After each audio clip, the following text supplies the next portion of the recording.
Football খেলতে পারে? আমি। সরি বাবা। কে ফুটবল খেলতে পারে? আমি। যারা র্যাকেট খেলবে তারা হাত তুলো। যারা র্যাকেট খেলবে তারা হাত তুলো।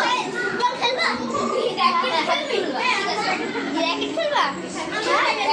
আমি স্ট্রাইকার। র্যাকেট খেলতে পারি। র্যাকেট খেলবে না। আমি গোলকিপার। যাবি না সামনে ঢুকে দেবে। না আমি ফুটবল খেলবো। আমি ফুটবল। আচ্ছা কিন্তু সামনে ডাকছে। ডাকছে।